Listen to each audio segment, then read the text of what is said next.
আরে বৌদি, দরজা বন্ধ করলে কেন? আজ আমি তোকে একটা উপহার দেব, তাই। কি উপহার দেবে বৌদি? তোকে আজ এমন জিনিস দেব যা তুই কল্পনাও করতে পারবি না। তাই বুঝি? আমার বৌদি তো দেখছি আমাকে অনেক ভালোবাসে। অনেক ভালোবাসি। তাহলে তাড়াতাড়ি দাও, আমার আর তর সইছে না। আরে দাঁড়া দাঁড়া, এত তাড়া কিসের? আগে পর, যেটা দেব সেটা কিন্তু কাউকে বলবি না। আচ্ছা ঠিক আছে। এবার বৌদি আমার দিকে কামুক দৃষ্টিতে তাকিয়ে তার কাপড় খুলতে শুরু করলো। বৌদি, তুমি এটা কি করছো? তোকে আজ আমি আমার সবচেয়ে বড় জিনিস উপহার দিচ্ছি। কেন, তুই নিবি না? তাই বলে কাপড় কেন খুলছো? আরে, কাপড়টা না খুললে উপহারটা দেব কিভাবে? বৌদি, তুমি আসলে কি চাইছো বলো তো? আমি চাইছি তুই আমাকে আজ এমন কিছু দিবি যাতে আমি মা হতে পারি। না বৌদি, এটা হয় না। আমি ওরকম ছেলে না, তুমি তো ভালো করেই জানো। আর আমি তোমার কাছে এটা আশা করিনি। বৌদি, আমি তোমাকে অনেক ভালোবাসি, কিন্তু এভাবে নয়। তোমাকে আমি আমার দিদি মনে করি। আমি এত কিছু শুনতে চাই না। তুই আমার ইচ্ছে পূরণ করবি কিনা বল। না বৌদি, এটা আমি কখনো করতে পারবো না, মরে গেলেও না। তোমার যা করার আছে তুমি করো। আবির, তুই কি ভুলে গেছিস আমি যেটা চাই সেটা পেয়ে ছাড়ি, আর না পেলে আমি সবকিছু তছনছ করে ফেলি। আমি কোনো কিছুর ভয় করি না বৌদি। তুমি ভালো করেই জানো আমি এরকম একটা জঘন্য কাজ কখনো করব না। অনেক হয়েছে, আমি শেষবারের মতো বলছি, আমার প্রস্তাবে রাজি হয়ে যা। না হলে তোর কপালে দুঃখ আছে। তুই কিন্তু ভালো করেই জানিস আমি যতটা ভালো ততটা খারাপ। দেখো বৌদি, আমাকে ভয় দেখিয়ে কোনো লাভ নেই। বললাম না, তুমি যা খুশি করো। আবির, তুই বোঝার চেষ্টা কর, এতে কিন্তু দুজনেরই ভালো। আমার সংসারটাও বেঁচে যাবে আর তুই মজা পাবি। তুই যখন চাইবি আমার কাছে আসতে পারবি, যা খুশি তাই করবি। আমি বাধা দেব না। আর আমার মধ্যে কি নেই বলতো?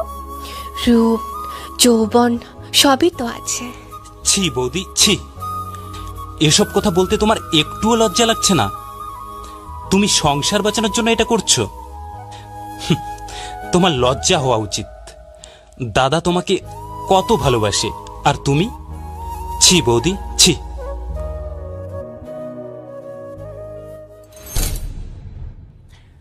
আমি দরজা খুলে বাইরে চলে এলাম, কারণ ওখানে আমার দম বন্ধ হয়ে আসছিল।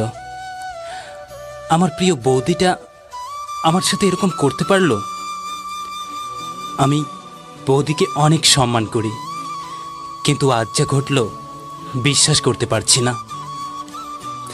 আমিও একটা মেয়েকে খুব ভালোবাসি, তাই আমি জানি ভালোবাসা টিকিয়ে রাখাটা কতটা কঠিন। হ্যাঁ, আমি জানি বৌদি কী কারণে আমাকে এই কুপ্রস্তাবটা দিয়েছে। বৌদির বিয়ে হয়েছে 4 বছর হলো, এখনও তার কোনো বাচ্চা হয়নি। অনেক ডাক্তারের সঙ্গে যোগাযোগ করেও কোনো কাজ হয়নি। সমস্যাটা নাকি আমার দাদার। তাদের মধ্যে খুব সুন্দর একটা মধুর সম্পর্ক রয়েছে।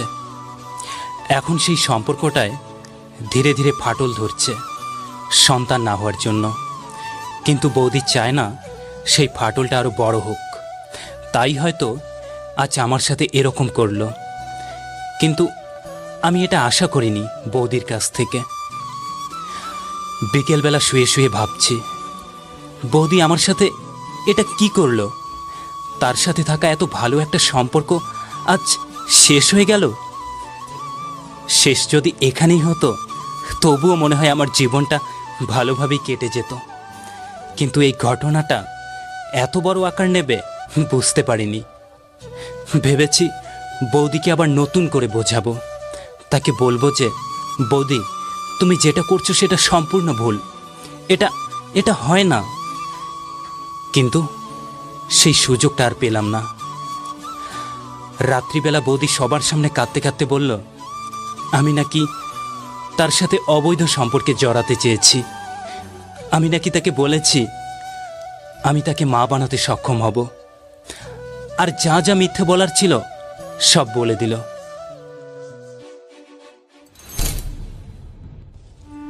মা, বাবা, দাদা, বিশ্বাস করো, বৌদি যা যা বলছে সব মিথ্যে। আমি আমি মোটেও এসব করিনি। চুপ কর কুলাঙ্গার, তুই আর একটা কথা বলবি না, যা বেরিয়ে যাই বাড়ি থেকে। প্লিজ বাবা, বিশ্বাস করো, আমি নির্দোষ বাবা। বৌদি এসব বানিয়ে বলছে। বৌদি, বৌদি তুমি সত্যিটা বলো না। দাদা, দাদা তুমি বাবাকে বোঝাও না। মাগো, তুমি তো তোমার ছেলেকে ভালো করেই চেনো, তুমি বাবাকে বোঝাও না মা। আমি আমি এসব করিনি মা, আমি এসব করিনি। তোর মা কি বলবে আমি আর কোনো কথা শুনতে চাই না। তুই এই মুহূর্তে আমার সামনে থেকে চলে যা, না হলে এর ফল ভালো হবে না। কিন্তু আজ থেকে তুই আমার ছেলে না। তোর মতো কুলাঙ্গার ছেলেকে তো পুলিশের হাতে তুলে দেওয়া উচিত, না জানি আবার কোন মেয়ের ক্ষতি করবি। কেউ বিশ্বাস করলো না আমার কথা, কিভাবেই বা বিশ্বাস করবে? বিশ্বাস না করার পেছনে যে অনেক কারণ ছিল। যেমন আমি বন্ধুদের পাল্লায় পড়ে একসময় মেয়েদের ইপটিজিং করতাম। এসব নিয়ে অনেকেই বাবাকে অভিযোগ করত। তখন থেকেই বাড়ির সবাই আমাকে খারাপ চোখে দেখে। আর তাছাড়া বৌদির সাথে আমার একটা মধুর সম্পর্ক ছিল। বৌদি আমার অনেক প্রিয় ছিল, এটা বাড়ির সবাই জানতো। আর সেই প্রিয় মানুষটা যদি এভাবে অভিযোগ করে, তবে কে না বিশ্বাস করবে? দাদা আমার দিকে অগ্নিদৃষ্টিতে তাকিয়ে আছে, না পারছে আমাকে কিছু বলতে, না পারছে মারতে। অবশেষে বৌদির কাছে গিয়ে বললাম, বৌদি, এত বড় একটা ভুল তুমি করতে পারলে?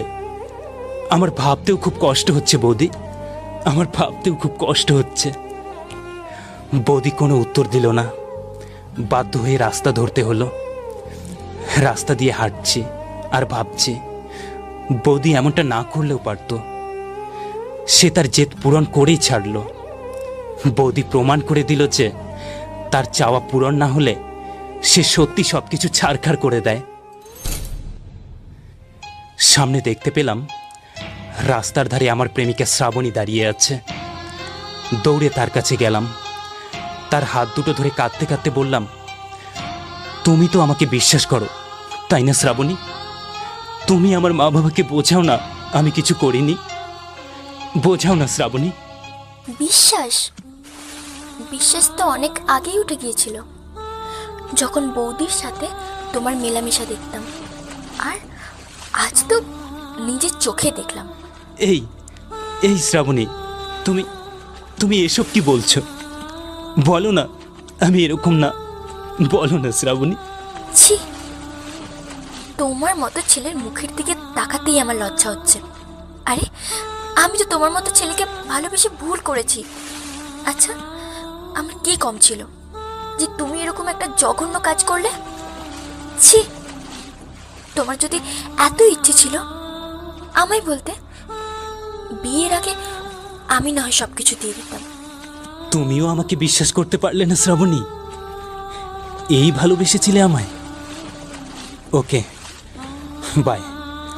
ভালো থেকো শ্রাবণী, ভালো থেকো। এই বলে চলে আসলাম। দু চোখে অঝরে অশ্রু ঝরছে, চাইলেও আটকাতে পারছিলাম না। এখন রাস্তা মাপা ছাড়া আর কোনো উপায় নেই আমার। পকেটে বেশি টাকা নেই, মাত্র 200 টাকা আছে। খুব খিদে পেয়েছে। হোটেলে একবেলা খাবার পর আর 1 টাকাও রইল না। আমার কিচ্ছু করার নেই, না কিছু করার ছিল না। আমি যে নিরুপায়। তারপরেও ভেবেছিলাম সব কিছু একদিন ঠিক হয়ে যাবে। এসব ভাবতে ভাবতে কখন যে পথের প্রান্তে ঘুমিয়ে পড়েছি মনে নেই। সকাল হয়ে গেছে। এবার কিছু তো একটা করতে হবে বেঁচে থাকার জন্য। একটা ইটভাটায় গেলাম, সেখানে ম্যানেজারের সাথে কথা বলে অল্প মজুরিতে কাজে যোগ দিলাম। দুপুর হয়ে এলো, ভীষণ খিদে পেয়েছে। সবাই তাদের বাসা থেকে নিয়ে আসা খাবার খেতে লাগলো, আর এক কোণে পেটে খিদের জ্বালা নিয়ে অসহায়ের মতো বসে আছি আমি। আমার বারবার মনে হচ্ছিল আমাকে কেউ একজন বলুক, বাবা খাবার নিয়ে আসোনি, আসো আমরা ভাগাভাগি করে খাই। না, কেউ বলল না। বারবার মনে হচ্ছিল একটু কাদা খেয়ে নিই, কিন্তু তাও আমার দ্বারা সম্ভব হলো না। অবশেষে জল খেয়ে পেটকে সান্ত্বনা দিতে হলো। এরপর এভাবেই কষ্ট করে কাটিয়ে দিলাম একটা বছর। এই যান্ত্রিক শহরে আমার কষ্ট দেখার মতো কেউ নেই। এখানে সবাই চলে নিজের গতিতে। এই এক বছরে সামান্যতম পরিবর্তন বা উন্নতি হলো না আমার। আগের থেকে খুব কালো হয়ে গেছে। প্রতিদিন পুকুর নদীর ময়লা জলে স্নান করতে হয়, যার ফলে শরীরের অনেক জায়গায় ঘা হয়েছে। না, কিছু করার ছিল না আমার। কারো বাসায় আশ্রয় পাইনি, কাজের লোক হিসেবেও কেউ রাখেনি। বহুদিন পর সেদিন আমার এক বন্ধুর সাথে দেখা হলো। ও বলল আজ নাকি শ্রাবণীর বিয়ে। কথাটা শুনে বুকটা আটকে উঠল। আমাকে ছাড়া ভালোই আছে পাগলিটা, হয়তো অনেক সুখেই আছে। আজ সে অন্য কারোর হবে ভাবতেই চোখ বেয়ে অশ্রু ঝরতে লাগলো। কিছুই করার নেই আমার। তারপরেও বন্ধুর কাছ থেকে এক প্রকার জোর করেই নিলাম বৌদির নাম্বারটা। শুনেছি বৌদি নাকি এখন দাদার সাথে অনেক সুখেই আছে। ওই ঘটনার পর থেকে দাদা নাকি বৌদিকে আরো আপন করে নিয়েছে, যদিও এখনো তাদের বাচ্চা হয়নি। রাত্রি ঘনিয়ে এলো। আমি এক খোলা মাঠের মাঝখানে বসে আছি। হয়তো শ্রাবণী এখন বিয়ের মণ্ডপে বসে আছে, হয়তো বৌদি আজ শ্রাবণীকে নিয়ে খুব ব্যস্ত। তারপরেও ফোন করলাম আমার সেই প্রিয় বৌদিটাকে।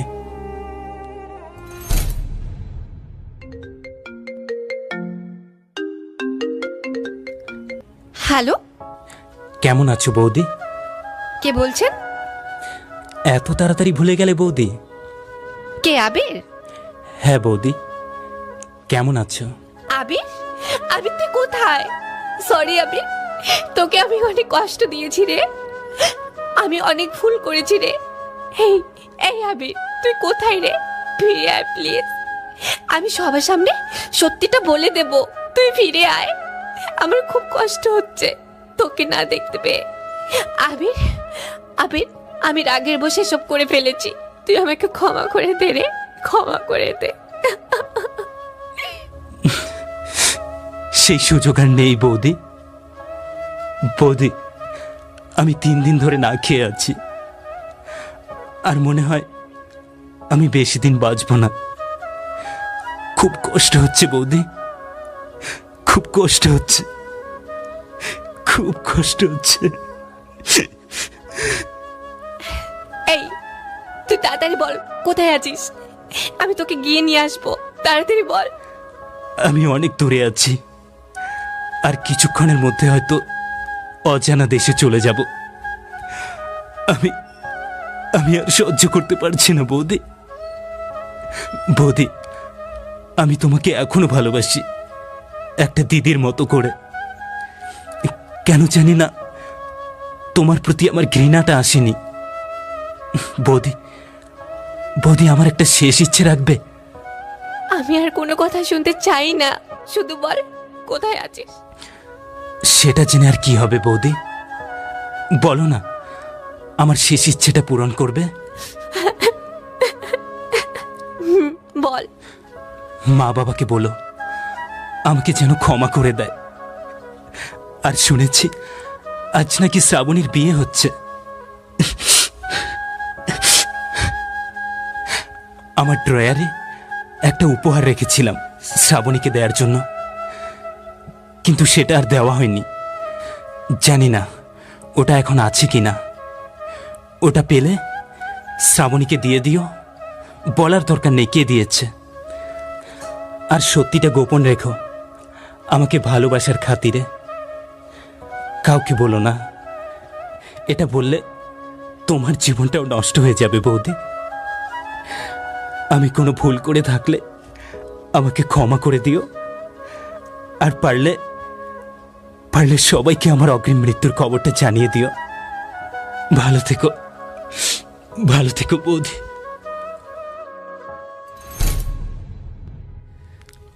ফোনটা সুইচ অফ হয়ে গেল, চার্জ শেষ। জীবনের তো সব শেষ হয়ে গেছে, আর তুই বাকি থাকিস কেন? অনেক কান্না করেছি, আমি এখন ভীষণ ক্লান্ত, খুব ঘুম পাচ্ছে।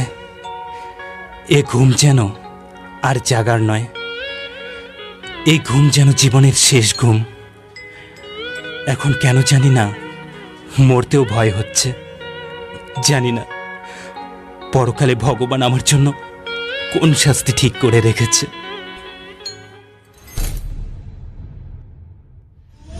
আসলে সব গল্প শেষ হয় না, কিছু কিছু গল্প অপূর্ণই থেকে যায়।